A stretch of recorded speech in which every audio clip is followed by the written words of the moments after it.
Never confuse education with intelligence. You can have a PhD and still be an idiot. What are some real-life examples you know of this? Although, as a professional philosopher, I can name lots of colleagues with crazy views, I'm going to go in the opposite direction. Terry Pratchett is easily one of the greatest minds ever.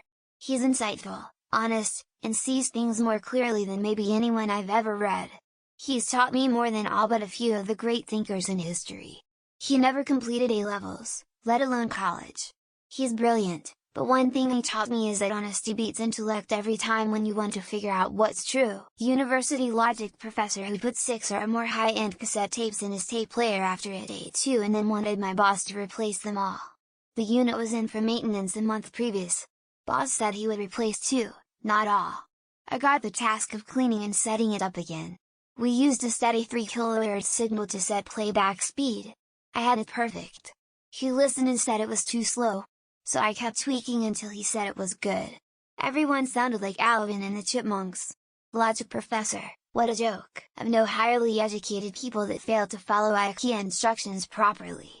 They overthink and try to make everything complicated, not understanding that the pictograms and instructions are literally simplified so anyone should be able to follow them. Or they just assume that they are able to figure it out better than the company that actually built the whole thing. I used to work with a PhD and she was near untrainable. Even the simplest of tasks required multiple hour-long meetings for training. I once asked her not to do something and it turned into a 20-minute conversation of her asking questions and me explaining the same thing over and over again. She was very nice, but I'm happy she found somewhere else to work. I work as a high school teacher with a lot of intelligent, capable, and awesome co-workers, so this is not meant as a shot at teachers or the teaching profession. However, working a bunch of years in my current and previous districts has convinced me that a PhD in education must not be terribly challenging to get. Generally, this is the result of expert syndrome. A person who is an expert in one field thinking that makes them qualified to speak on all fields. Your PhD in history doesn't mean squat compared to my 30 years of experience as a system administrator when we are discussing how to set up a server cluster. A boss I had like 10 years ago, on a meeting with a huge client. Yeah, look, I have to go. I have a call from a client that is more important than you, bye. Then left me to deal with the rest of the meeting. Oh, she was an MBA, Masters on Management and Marketing, process specialist, etc, etc, etc. Biggest fucking moron excuse for an engineer I ever worked with had a PhD. He might have known a lot of things, but actually working with people was nowhere in his knowledge skill set. Actually had machine operators conspiring to bury him in a pit. These threads are just circle jerks of people trying to feel intellectually superior to people who put in the work to earn doctorates.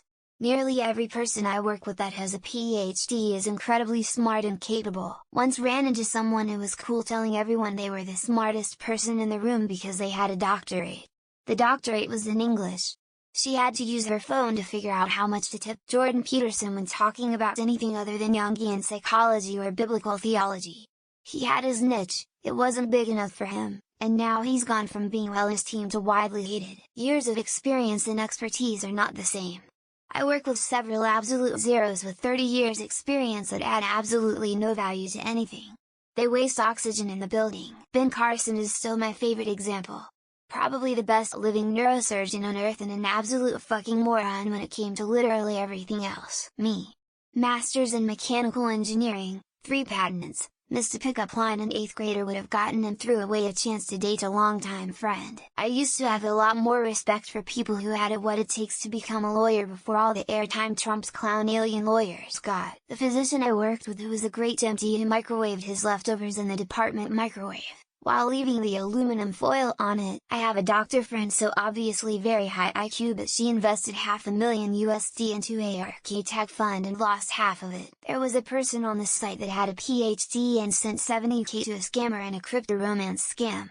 In the span of 2 months, the guy I used to date stopped talking to me because it wasn't easy enough for him.